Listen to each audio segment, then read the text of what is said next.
Good morning. This is a Good Lance morning. Roll podcast where conversations are worth hearing and seeing. You can watch each week on Facebook, YouTube, and LinkedIn. You can also listen in on Spotify and Apple Podcasts. And for more information about this show and past shows, future shows, you can look at my website, which is behindtheblainsworld.net. I'm your host, Blaine Greenfield, coming to you from a Zoom studio in lovely downtown Fairview, North Carolina.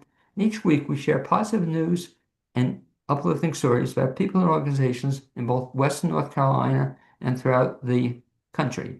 And to that end, it's my pleasure to introduce David Cater, who is an entertainer, who is a performer, a whole bunch of other kinds of things, for being my guest today.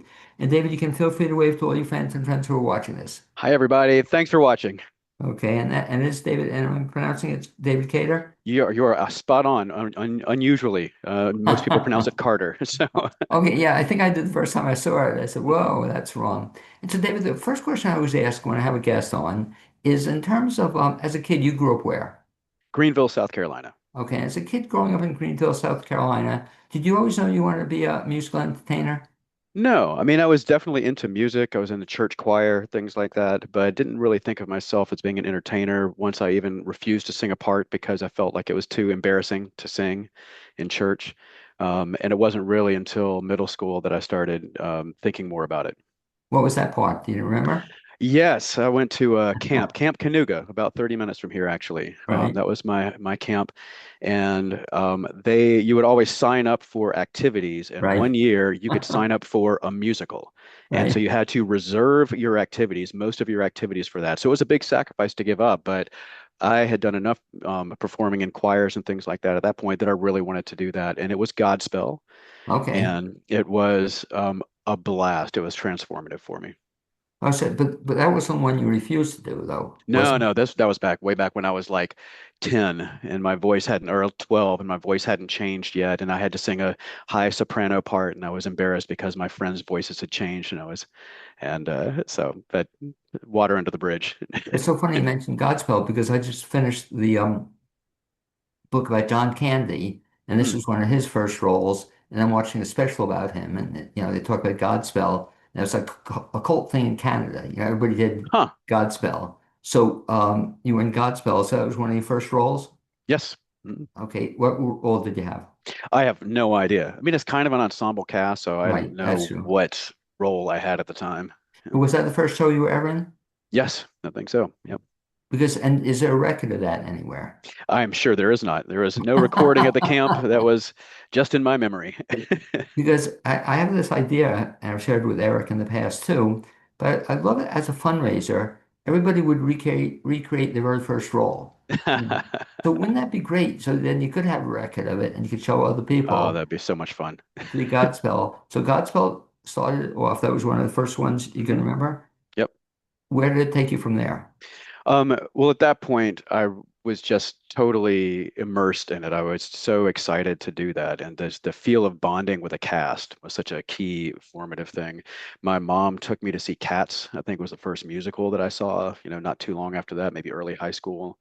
And then I was in Flowers for Algernon in high school, and then started performing at Georgia Tech, at Drama Tech back in the day, and doing a few shows there, and just kept on going from there. Were you a theater major there? No, no, I was a software engineer, software developer. Okay. So But you were not a lot of performing. programs coming out of or degrees coming out of Georgia Tech. So that's kind of cool. So you started acting then seriously when you were in college, doing a whole bunch of things. Then you continued from then on. Well, there was a big gap when I had children. So I did some shows 2010, 2011, and then I had my got married 2013, and since then never had not been in a show for years just because there was no time with family. And so then I picked it back up a few years ago when I came to Asheville.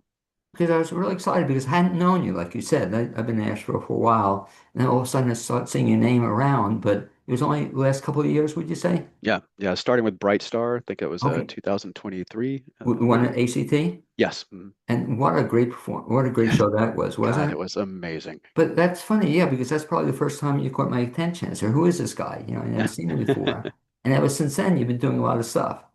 Yeah, a fair amount. My wife said I could do one show a year, and so instead, apparently, I've been doing about two.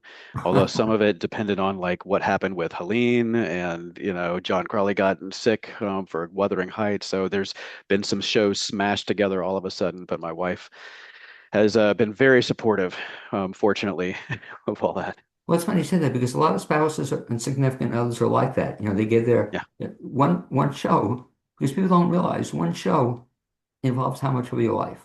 Oh, probably generally 8 weeks at least. And it's not just rehearsals, it's practicing at home. And so, my days are work, help out with the kids, get to rehearsal. And so that means I'm missing bedtime. She has the burden of doing dinners every night, just about, or, 4 or 5 nights a week. So it's a big deal for the family for somebody to be gone for that much time. What's incredible, David, I find, is that when both spouses work in theater, so I don't almost know. like, yeah, but like you said, that's almost how they do it. They rotate, so one can do Yeah, one thing. which And makes me want to give a shout out to Dominic and Clara well, it's so for funny. You're thinking about that. That's who I'm thinking of. yeah. And I don't know, did you see their latest show? No, what did they do? Now, it I don't remember. just recently, but what was interesting about it, their child made a debut. The child, Really? they brought the child on, and it was so much cute to watch it. But talking about, your kids. So you have how many kids? I have two kids, two daughters. Okay, and are they into theater at They all? are. Are they Yes. really? Yep. I was in a show. We were in Matilda at ACT at Asheville Community Theater, and Right. my daughter Sarah. We were both in that, so that was great. Oh, how? And then my younger one just had her first speaking roles line. She had a microphone on in Alice in Wonderland at ACT at one of the summer camps. Okay, is that cool? And boy, are those Yeah. camps great, They're unbelievable. Zoe Zelonsky, shout out to her, has just done a tremendous job, and who is also my one of my co-stars in Falsettos. And if I can measure up, if I can get to 50% of what she's doing, I'll be happy. She is just such an incredible performer in Well, falsettos. not only that, she's so amazing, not only as a performer, but then she does everything else. She Everything, does directing, choreography, choreography. Yeah, runs the programs at ACT, yeah. just amazing. So you're now into the last couple of years, you've been doing lots of theater, and you're doing a lot of work with Eric's troupe, right? Yes. And how do you find them, or how they find you? Well, Eric was in Bright Star, so Right. that's how I knew him as Jimmy in Bright Star. And so he had said at the time, he's thinking about doing some productions. Am I interested in doing anything at some point? I said, absolutely. And so then he contacted me and he brought me into Nevermore, the Edgar Allan Poe musical, and Wuthering Heights. And then about a year ago, he asked if I'd be interested in falsettos if he did it. And so, in terms of stuff you do you prefer doing musicals versus drama, or you do both? I prefer doing, well, I won't, first of all, I'll say I love doing musicals. So my tendency is to say I prefer doing musicals. It's almost all of what I do because I love singing. I love that performance. But I have been digging deeper into characters more and more in the musicals and the work there that I'm doing. And I'm really enjoying that aspect of the acting. So I'm definitely interested at some point into doing more traditional non-musicals at some point. I'm trying to think in the area, and I've seen just about all the stuff you've been in. Have you done any non-musicals No, yet? just all musicals. Okay, that's interesting. And let me ask the question I ask a lot of actors Mhm. in terms of the performing. Do you have any interest down the road to be doing directing? Um, it's always tempting to think that you can tell people what to do. I'm a manager at work. I don't mind telling people what to do. I feel like I've got a vision for what a show should be, for what the characters should be doing. I don't know that that would translate into actually being a good director. So I could imagine it. I just am not sure that that would be something where my strengths were. So we'll see. Maybe one day. It's funny. I ask a lot of actors that question, and I think I've asked Zoe and others as well. And a lot of them say they prefer directing, but they're not telling the truth though, because the truth is, David, they don't have to memorize the lines that way, so they can tell other people. That may be, but I like memorizing the lines because partially because I think it keeps my brain sharp. I think that improv and line memorization and singing do a lot to keep your brain sharp, and so that's important to me. Have you done improv as well? I have, yeah, What in the area? no, No, back in Atlanta at Whole World Theater, and it was just a class. My brother was the improv star, and there he's out in LA now. He's not doing improv anymore, but he was a main performer at Whole World Theater in Atlanta, and just it's such a delight to watch him perform. But I enjoy improv. It's such a tense, challenging, exciting, and exhilarating thing to do, and when it goes well, it's awesome. I would imagine improv is also a very useful skill for actors as well. 100%. It's almost that you would think it would make acting in some respects easier if you Well, have it makes it improv deeper. skills. It makes Yeah. her richer. I mean, that's why I was doing improv. Part of it was just to, like I say, keep my brain sharp because being put into that kind of cauldron, that kind of crucible of suddenly needing to perform on the spot really does something to your brain. But also part of what you do in improv is you focus on the emotions. You think about what emotions am I doing now and start with that, and start feeling that so that when something happens in improv, you're coming from a place of reality, a place of truth which helps the improv become better. And so that same sense of getting in touch with those emotions and getting in touch with something real absolutely applies 100% when you're doing acting. And that can be whether you're ensemble, or doing a straight play, doing a musical, whatever. Well, especially too, I would imagine if you forget a line or don't know what to say, you're kind of forced to do improv a Yeah. little bit. Yeah. I always think about when I was in Midsummer Night's Dream in college, and Right. the one of my and the Oberon, King Oberon, was a smoker, and he was out on the landing dock smoking, having a cigarette when he was supposed to be on stage, and I was playing Puck, the fairy, and so for about 30 seconds I had to improvise, and I improvised in iambic pentameter, a poem about where my king was that day, and so that was I got a paper plate award for that at the end of the season. Did anybody know that you were doing that aside It from the was a cast? it was a dress rehearsal, I have to Oh, admit. And so they knew what was going on and they were all like, Chris, get up here. yes, so cool. So now you're invited or you're appearing in Falsettos. And had you known that show beforehand? Yes, I have been listening to the show since the 90s. It came out 1981 was the first one, and then 1990 was the second act. Then they were combined in 1992. I don't remember how I got into it, except that I was, loving musicals at the time, and so somehow I got and connected to that. Possibly through the gay community in Atlanta. I'm not sure through through people I knew then, but sometime in the mid 90s, probably I started listening to it and just fell in love with it. I love the music so much. So in this production, we're going to see in Nashville, though the two acts that are into one total show. Is that it? Yes, yeah, they were combined in 92, and I think some elements were stripped from it at the time to make one show, but it's been mostly performed as a two-act play since then. Trying to think, in terms of preparing for this role, even, did you then go back to look at some of the YouTube clips, or did you watch it? No, actually, Eric sent me a production of it that was on NPR, and the link didn't work, and so I never, I never followed up on it. So it's just based on my what I've kind of internalized over the years and the direction of Mary Catherine. Well, let me ask you that in terms of your opinion. Is that a good or bad idea, not only for you, but even for your daughter, before you're going to be in something, to watch and learn about it, see it? I tend to not prefer to do that because obviously it can affect how you choose to interpret it. Um, I really like the model of acting where you really think through the lines, you go through it line by line and think about what those lines mean to you. And so I think even if you did watch it beforehand, if you're really doing the work, then you're going to be wiping out what you saw anyway because you're coming up with your own interpretations. So And what's interesting about the stuff you've been in or stuff I've seen you in, and very exciting that you guys are doing it, is stuff that's not typically done elsewhere. yeah, So what the shows you mentioned, what were they again? They were Wuthering Nevermore, Heights. yeah, Oh, Wuthering Heights, a musical, and Nevermore, the Edgar Allan Poe musical. and Something right, Dogged Utopia excels at is coming up is finding these lesser known musicals that are really fantastic and performing them. and that's exciting because again, I had never seen them before. Especially the two you mentioned was just like incredible. Yeah. Um, what's also interesting, what Eric and you guys are doing too, is you're finding shows too that people typically haven't seen elsewhere too. So like Nevermore, I wasn't even familiar with it. Yeah. And the Wuthering Heights, one of my favorite shows, but to do the musical version of it, it's pretty exciting. Yeah.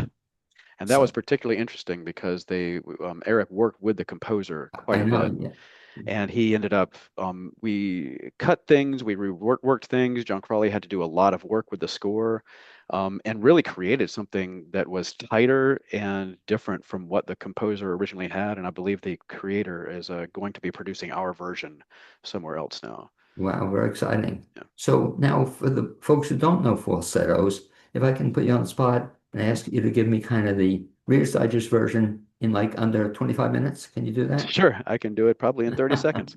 I play Marvin, who is a man who has discovered or has come out in his later middle age as a gay man. He's left his wife and his child, and he has taken up with his lover, and he believes that he can make that work in a way that keeps everyone happy and keep the peace. And so that is kind of how it starts, and surprise, surprise, it does not go as well as he had hoped. He has a therapist, and his therapist ends up falling in love with his ex-wife, and they get married, which was not in Marvin's plan. And this is all set in the mid '80s, in the time of the kind of gay revolution of that time, in the late '90s, late '70s, early '80s. Well, even describing it too, I'm laughing at it. So it's a musical, but it's the hold on, let me just get rid of this if I can.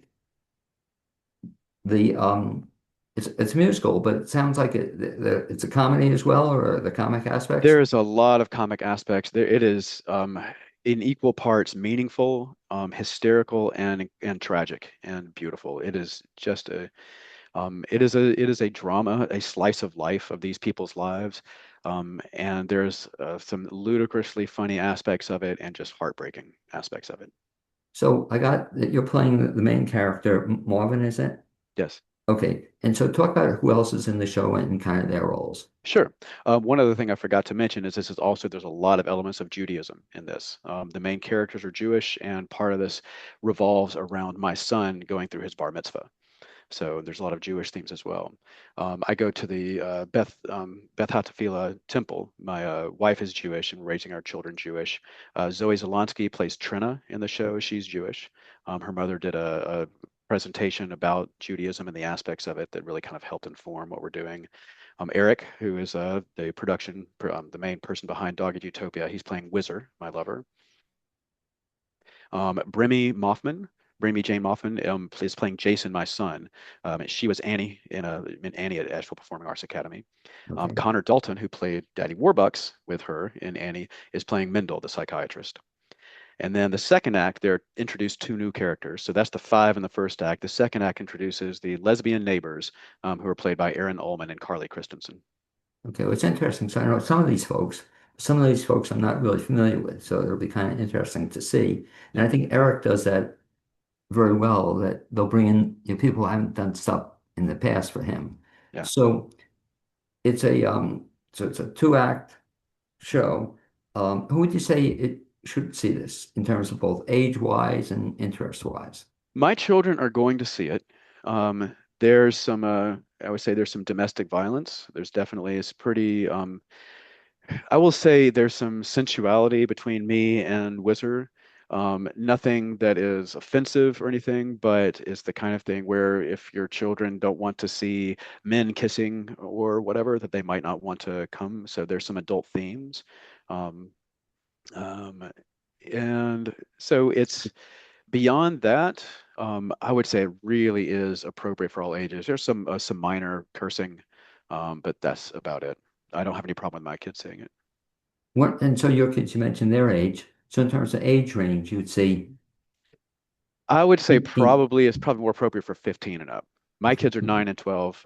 This is the first lead role I have had, and which makes it incredibly special that it is this show with Eric, who's one of my good friends. But there's no way my kids were not going to see this. So Did you get to see the other shows as well? they got to see Bright Star. Yeah, they got to see the other ones, all of them. Yep. Okay, and Oh, except sorry, I was in Cabaret recently at ACT, and they did not get to see that. okay, I'm sorry I missed that one too, but that I hear was quite a production It too. was fantastic. Yeah. I mean, so you've really hit some kind of good shows you've been Yeah. involved in. The in terms of the other extreme, so age-wise, so it's appropriate for me to see. It's It is borderline appropriate for you to see. So Okay. So anybody over 77 is yeah. borderline, but whatever. So the show itself then runs, how long is the show? I'm thinking it's about 2.5 hours. We have not clocked it fully yet, but it is a little longer than we thought it was going to be, I think. So I think it's probably starts at 7:30. I think it's probably going to be getting out around 10:15 or so, but after intermission Okay. is my guess. So the key is you have to sing quickly, if you Yes, we'll have to say, so we'll have to speed up everything by 10%. It'll be fine. well, one of the great things too about what Eric is doing and you folks are doing is that you actually, I can't believe it, you have a live orchestra. And talk a Yes. little bit about that in terms of performing. It is amazing. Of course, you don't get the orchestra until very late in the game. Right. So it's important, first of all, the orchestra be quite good. This music is quite challenging, I would say. The composer was inspired by Sondheim quite a bit. So that is it makes the music very challenging. John Crawley is incredible at that. It's John Crawley, Kristen Dominguez, Dave. So John Crawley on piano, Kristen Dominguez on synthesizer, Dave Bruce on percussion, and Misty Rondeau, who was on woodwinds, who also performed in Cabaret. And these are four of the best musicians in Asheville. They clearly had been working on it in advance. I think Dave at least has played this before. John may have as well, but they came on Sunday night and it was essentially flawless. And it is beautiful, just beautiful. How is it different for you as a performer, versus track versus having live? Um, there is a richness to the sound, first of all. There's an authenticity to it, I feel like, and maybe this is the difference, between albums versus CDs or something like that, but there's an authenticity to the feel of performing with musicians. The drums are more resonant. They are more resonant. The musicians and the performers feed off each other as well. So I think it makes the whole performance more vibrant, more live. In a show like this, it gives you more flexibility for where you slow down, where you have extra measures, where you take measures away. You can work together so that the performance you're doing on the stage, the blocking, the emotions you're trying to get across, you can work with the musicians and the music director to change what happens and have them meld better than when you're just performing with tracks. And also, as I said, we were kidding, but you can speed up a 2.5 hour show to make Yeah. it 2 hours, or I Yeah. guess you could go the other extreme, take it Yes, 3 hours. absolutely. Well, also one of the great things about your troupe, if you would, is where you're performing. And talk a little bit about that because I think it's such a neat place. A Yeah. lot of people don't know about it yet, but where is it going to be? It's at Asheville Performing Arts Academy. So it's South Asheville. So far, every time I talk about it, I ask people if they know Juicy Lucy's, Oh yeah. and they say, yeah, they do. I'm like, I was right by there. So the first time you get there, it's a little hard to figure out which parking lot to go Right. into. But once you get in there, it's a very intimate stage. We performed previously at the BB downtown. It's bigger than that, but it has a lot of the same intimacy. We're not mic'd, or we're not planning on using mics right now. There's 4 rows of seats, I think, something like that. I'm not sure how many people that it holds. I think it's at 75 Okay, max. so about 75, something like that. But you're right there essentially with the actors and the musicians. It's a fairly wide stage, but these seats are kind of raised up above it. So you're kind of you're either on the level or slightly above where the performers are. So you're not looking up like you are in some theaters. And one of the great things about that theater, which I just love, is parking is not only free, but it's Yes, easy. easy parking. Whereas BB was a hassle, you just get right there too. So in terms, before we get off the topic, but in terms of people getting tickets, how do they do that? Well, it's very simple. I love the name that Eric chose for his company. It is because you can pronounce it easily, and once you look it up, it's easy how to spell it. But it's Dogged Utopia. So Dogged, Dogged, Utopia.com. You go there, Falsettos is the main thing on the page, and there's a link right there to go to SimpleTix or something like that to get your tickets. And I don't mean to put in that spot because I forgot the answer, but Eric once told me the reason for, is there a reason for that name, Dogged Oh, Utopia? shoot. That really should be something I've asked him about, shouldn't it? No, I I'm don't just know. curious because he once told me and I forgot it, but just a cool name for Well, a now I'm going to theater. ask him tonight. Okay, It is a cool name. I just let it roll off the tongue and didn't and ask like him you about it. said, you can spell it too. So talk about then after this show. So the show runs what? Unfortunately, only over 2 weekends, 2 weekends. Yeah.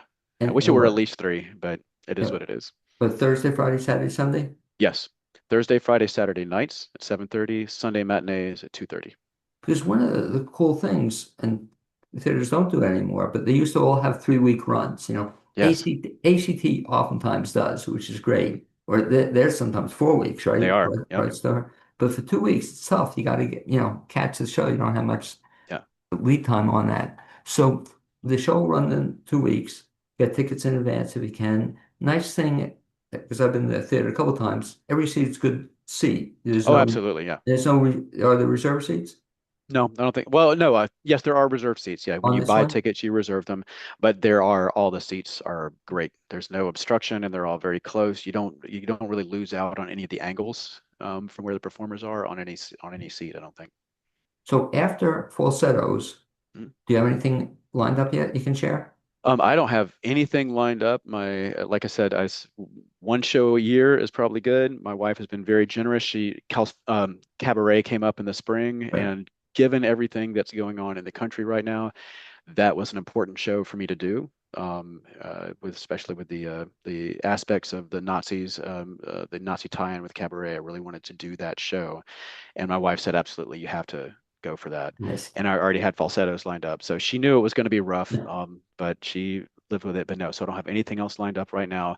The only thing I will say is that Les Miserables is finally available to be produced Oh, again. is it really? Wow. Yes, I have been wanting to do that show and play Jean Valjean for since it came out. So since I was 18 years old, Yeah. and I have never ever had an opportunity. I found out afterwards that it was available for a year and a half in like 2012, something like that, and I had no idea, missed it completely. So I realized that the odds of me actually getting it when every tenor in, a 500-mile radius is going to be going for it when it's available, but every time it comes up, I'm going to be trying for that because that is my number one dream role of all time. Is it going to be in the Expo area or we don't I know don't yet? know. I haven't heard anything. It will be everywhere. I mean, there's people are applying for it. I think they've given out something like 500 licenses already Oh, for people really? to use it around the country, to perform it around the country. So I'm sure it will be in the Asheville area, but I haven't heard anything. And so that was going to be the last question I was going to ask you Okay. in terms of after that show, Les Miserables, do you have any other dream role you've always wanted to do? So many. And I am just, the thing is, I'm aging out of all of them. So one by one, like in Cabaret, one of my dream roles was the MC role. Yeah. And I tried out for that and I got Herr Schultz, the old Jewish man. So, and it was great. I loved it. It was a fantastic show. I was so glad, but I think that was probably my last chance to possibly get the MC role. ACT is doing Little Shop of Horrors. Seymour is another of my dream roles. And unless someone is doing it aged up where you have a 60-year-old Seymour, then I'm not going to be getting to play Seymour. They did Rent, and I would have loved to have played Mark Cohen. Was just coming off of Nevermore, and the guy that got it is just so good. God, I should remember his name, but I saw Rent and it was so fantastic. I wouldn't have got it if I tried out, but that was another dream role. I was like, this is the last chance. I'm too old to get Mark, but I'm going to try it anyway. And I just wasn't able to even audition because it was too close to everything else. But I think that was my last chance for Rent. So there will probably be other dream roles that come up, but Jean Valjean may be the last one that's really where I can play it at the age I am. And by the way, back to falsettos, we forgot to mention a couple other key people. So your director is who? It's Mary Catherine O'Donnell. Okay. Yes. And so aside from that, you also have Kroll is the music director. Yep. We have We have to Barbie give it, Angel is doing costumes. I was The going to say we have to give inimitable it, Asheville icon, Barbie Angel. well, we had to give it, I sort of saying we had to give a shout out to Bobby. So Yeah. that's really cool. And she's She is still, also stepping in to do props as well because there's a lot of prop work that needed to be done. And in a small production company like Eric's, it's like going to a startup company. Everybody like wears multiple hats. So she's been doing a lot of prop work as well as the uh, costuming. very exciting. I know she's very excited about it. Mhm. So anyway, I want to thank you for being my guest on this edition, especially on short notice. I also want to mention Sean Bruce and Shauna Greenlee, who are stage manager and assistant stage manager. Didn't Okay. want to leave them out. Yeah. Oh, that's neat. Sean is David's son. Yes, Sean is David's son. I didn't realize that until partway through when I kept seeing them get in the same car when they were leaving. I was like, well, that's interesting. And then at some point he said something about, doing going home or family or whatever. I was like, wait a second, is that his dad? Okay. I Very never knew cool. anything.